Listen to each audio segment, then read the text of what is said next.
Hey everyone, just wanted to talk about an interesting development in the Gaza genocide story.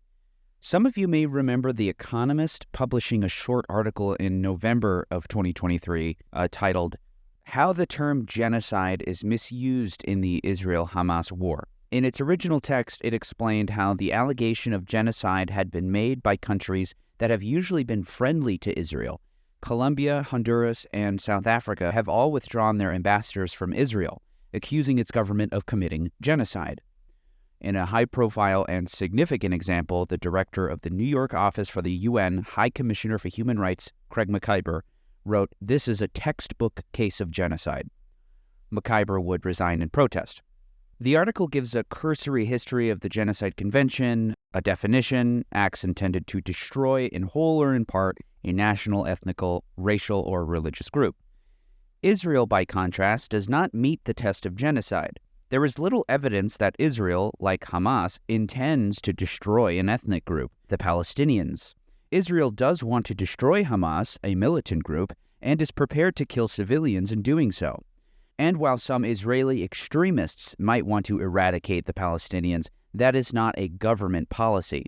However, this argument appears to have been contradicted by its own reporting. On January 10th, The Economist published a report on the humanitarian crisis in Gaza. To their credit, it actually provides more detail on the siege and blockade than I've gathered from reading countless UN and human rights reports. The Economist reports that 1% of Gaza's population, or 1 in every 100 people, have been killed. Further, almost 2/3 of Gaza's hospitals are closed. They do not have enough supplies or staff. Desalination plants that once supplied clean water have shut down for lack of fuel and spare parts. Displaced children have access to just 2 liters of water a day. The UN uses the 5-step Integrated Food Security Phase Classification Scale to measure hunger. I did a video on this a couple weeks ago, probably. At Phase 1, people are fine. At Phase 5, they are starving to death, regularly skipping meals and often going 24 hours without food. Arif Hussein, the chief economist at the World Food Program, says 706,000 people around the world are at that worst level. 4 out of 5 of them are in Gaza. The scale, severity, and speed make this crisis unprecedented, he says. For the first 2 weeks of the war, Israel let nothing into the enclave, which forced businesses and families to deplete stocks of food, medicine, and other essentials. On October 21st, it began allowing goods to flow via the Rafah crossing with Egypt. An agreement with the Palestinian Authority in 2005 requires Israel to consent to such deliveries. Indeed, The Economist is just confirming the fact that Israel controls the border with Egypt as well. We'll remember that the U.S. had to negotiate not with Egypt, but Israel to allow water into Gaza from Egypt. Why did Biden tell Bibi to turn the water back on and not Sisi? Because Israel is the occupying power in Gaza.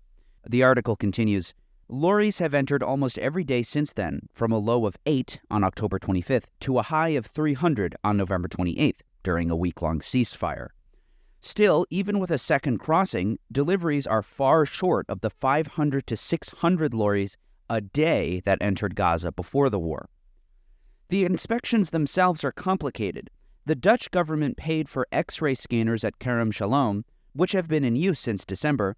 They should allow lorries to be checked without being unloaded and reloaded, but Israel insists on inspecting them manually, which adds hours to each delivery. Israel has an ever-changing list of dual-use items prohibited from entering Gaza because they arguably have some military purpose. It would be more efficient to desalinate water in Gaza than truck in bottled water, but spare parts for desalination plants are on the list and thus barred from entry. So are dozens of generators donated by Kuwait, along with solar panels and solar-powered lights. Many things can be deemed dual-use. Batteries, stretchers, and heaters have been rejected on the grounds that Hamas fighters could use them. In the trial judgment for the case against Jean-Paul Akayesu during the Criminal Tribunal for Rwanda, the chamber is of the opinion that the means of deliberate inflicting on the group conditions of life calculated to bring about its physical destruction in whole or in part include, inter alia, subjecting a group of people to a subsistence diet, systematic expulsion from homes, and the reduction of essential medical services below minimum requirement. Now we have forced displacement, man-made famine, not just forcing a population on a subsistence diet, but a man-made famine at this point, and massive restriction of medicine, and of course bombing of hospitals, which more than meets the threshold under international humanitarian law for genocide. Thanks to The Economist for that.